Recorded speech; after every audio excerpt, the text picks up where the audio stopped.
naman dikit na labanan ng ating nasaksihan. Panalo na naman ang UST sa ating second set.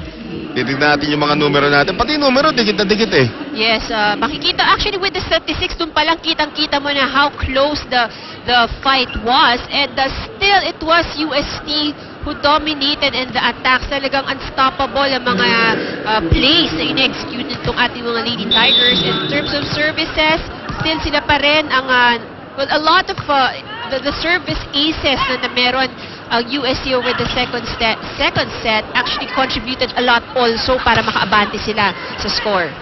Now, better floor defense shown by LaSalle to start the third set. Pero ayan na naman yung running attack ni Micah Ortiz. Micah Ortiz has been unstoppable since the second set. Medyo nahihirapan na ang LaSalle plakin itong mga palo ni Micah Ortiz. At ito ngayon, Rhea Di Maculangan.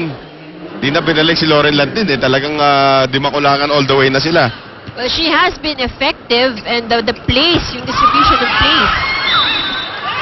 At ito puntos naman para sa kupunan ng LaSalle. Tabla tayo, 1-all. Chisaet to serve now para sa Lady Patriots.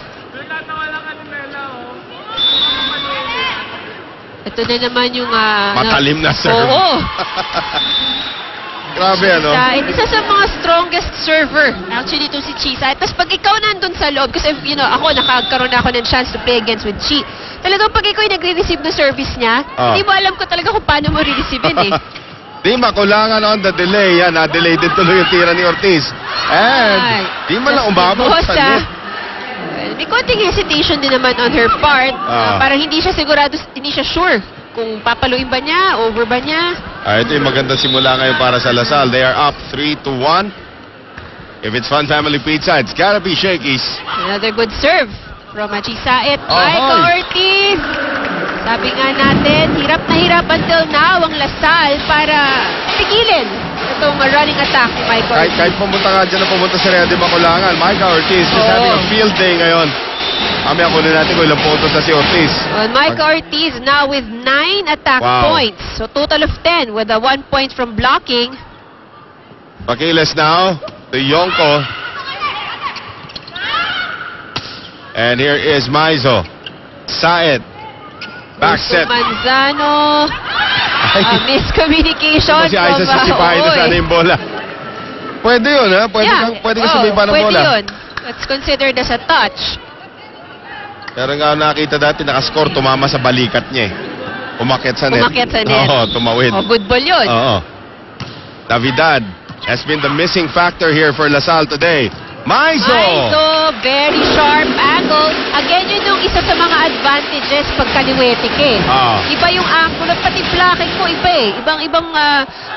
Maraming actually, mas maraming pagdadaanan ang bola na isang kaliwete. 4-3. Aiza Maizo now with 10 points, 9 points from attack and 1 service ace. Free ball galing kay Yonko. Ay, naitawid ka agad na UST. Parang binalik yung regalo.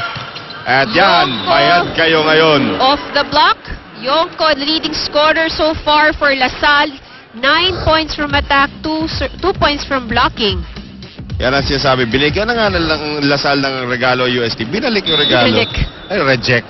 Return to sender. Return to sender. Hindi ko type ang regalo mo. Ayan tuloy.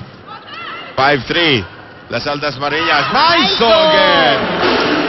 Yun yung maganda sa kanya. Nakikita mo, pag approach ni Aiza Maizo, it's as if papalo siya. Then all of a sudden in mid-air, biglang babagal yung kamay eh. With the intention of dropping the ball kasi nakikita niya yung butas. Alam mo, hindi pa game shape yan si Aiza Maizo, ha? Exactly. Papunta pa lang siya. Tatatlong linggo pa lang siya nagtitraining with UST. Chanko. Eto kaya setup. Lastimosa. Chanko. Saet. Malapit masyado para kay Yari Yonko. Saet this time. Back again to Yonko. Lastimosa. Off the block. Manzano gets it. Saet sets it up for Yonko once again. Lahat ng punta kay Yonko nababalik. Nunag. Ayan ang kailangan ng UST. Isang power tip.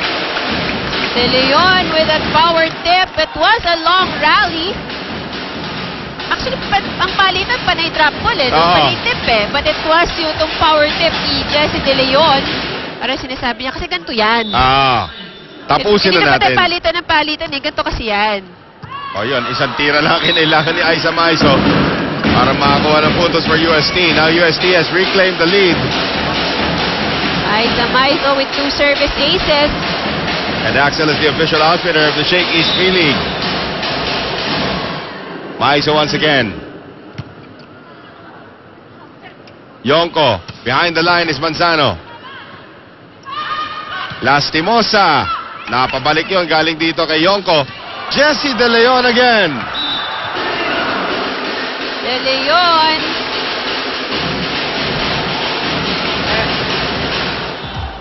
Let's take a look at that last attack.